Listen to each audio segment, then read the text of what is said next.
Je vais passer la parole à Maître Lorraine Questiot, qui est avocat au barreau de Paris, qui représente le mouvement du NIE et deux autres parties intervenantes. Maître.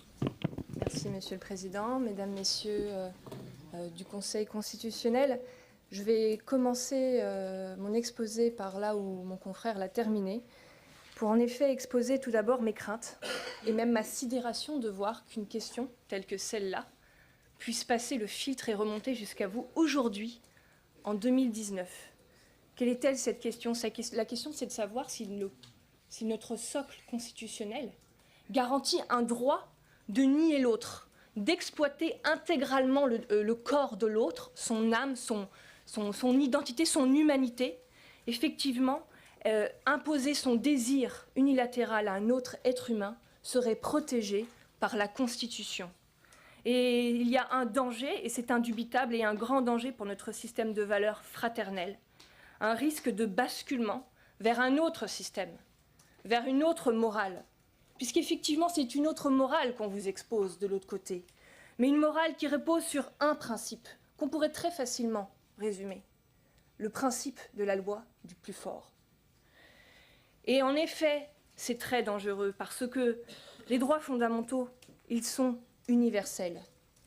Ils sont pour toutes et tous. Les droits fondamentaux, on ne peut pas y renoncer, tout simplement avec des mots. Les droits fondamentaux sont inaliénables. Et c'est ce qu'on essaie de remettre en cause aujourd'hui. La vraie question qui vous est posée n'a pas tant trait à la prostitution, qui n'est qu'un mot, qu'un concept. Vous n'en êtes pas dupe pour cacher autre chose. La question, elle est fondamentale, effectivement. Elle est du rapport à l'autre.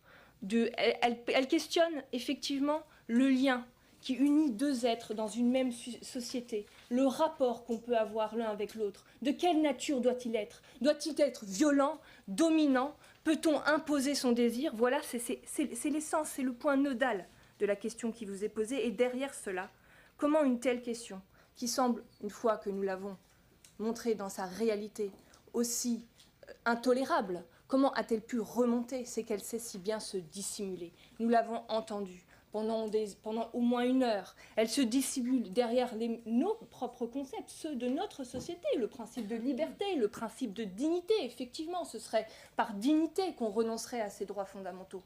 D'ailleurs, qui renonce à ces droits fondamentaux? Les plus pauvres. C'est bizarre, n'est-ce pas? Déjà en cela, nous devrions être déjà révoltés. Donc il y aurait une liberté, une dignité à renoncer à nos propres droits fondamentaux. Mais si certains y consentent, alors c'est qu'il n'existe pas, ces droits fondamentaux. Et que le principe de dignité, le principe de liberté n'existe pas. C'est donc aujourd'hui la question qui vous est posée n'a pas tant trait à la prostitution et aux personnes effectivement victimes de cette prostitution qui sont marginales. Ce n'est pas une question marginale qui vous est posée, c'est une question fondamentale. C'est une question de contrat social. Effectivement, votre décision ne dessinera pas le sort de la prostitution, mais dessinera celui du contrat social français. Et c'est en cette raison qu'il faut effectivement protéger nos principes.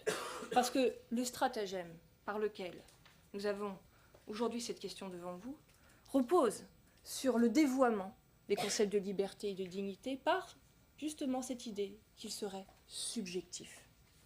Qu'effectivement, chacun choisirait librement de renoncer un jour ou l'autre à un de ses droits.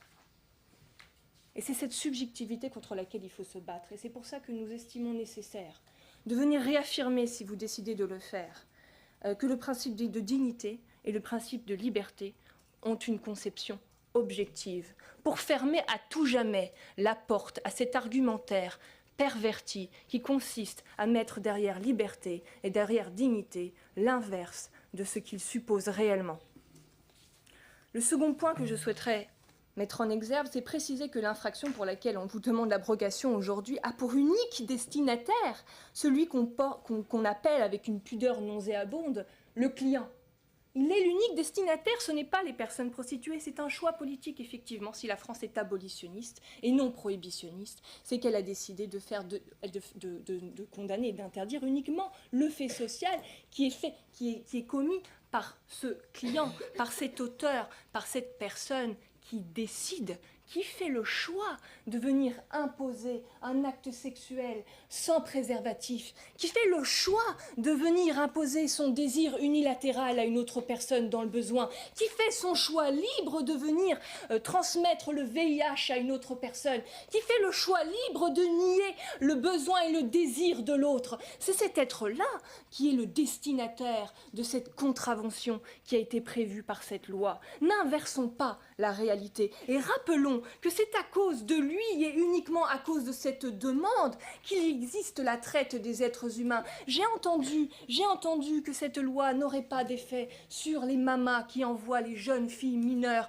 en France du Nigeria. Mais bien sûr que si, puisque cette loi intervient sur la demande, elle intervient sur la raison même pour laquelle une maman envoie une jeune fille mineure traverser l'Afrique entière et subir des traitements dégradants et inhumains et finir sur le trottoir de Paris. Évidemment qu'elle intervient, elle agit sur la demande, sur ce client. C'est lui qui est le destinataire. Et ne l'oublions pas, c'est celui qui frappe, celui qui nie, celui qui transmet le VIH, celui qui méprise. C'est donc bien lui c'est donc avec juste titre que le législateur a décidé de le condamner.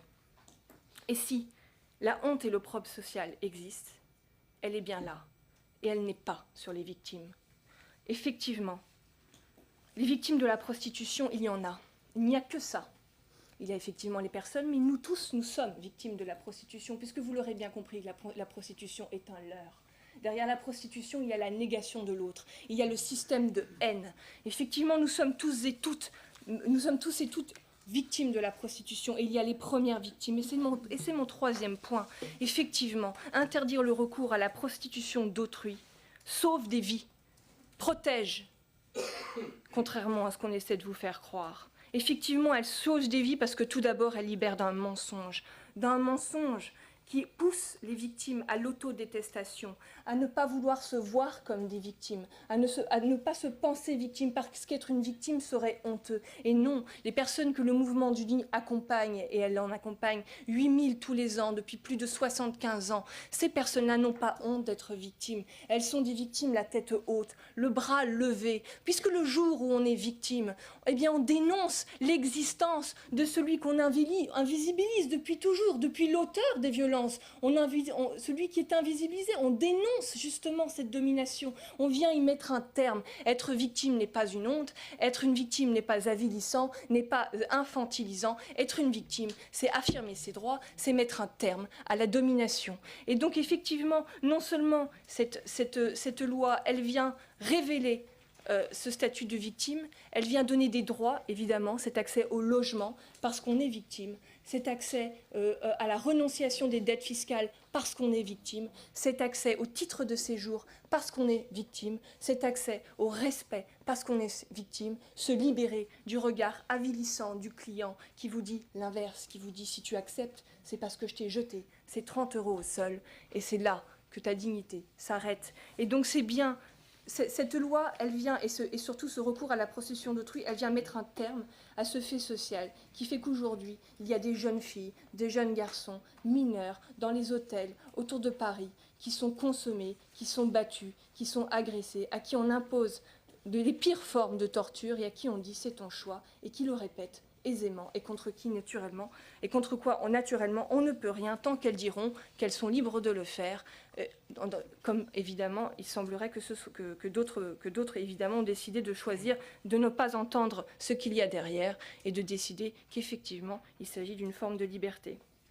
Et c'est pour ça que vous allez évidemment rejeter, parce que derrière cette loi, en tout cas derrière cette loi, il y a un énorme progrès social, et derrière ce qu'on vous propose de l'autre côté, il y a la négation, il y a un mensonge, il y a effectivement la négation de l'essence, du sens même de notre humanité.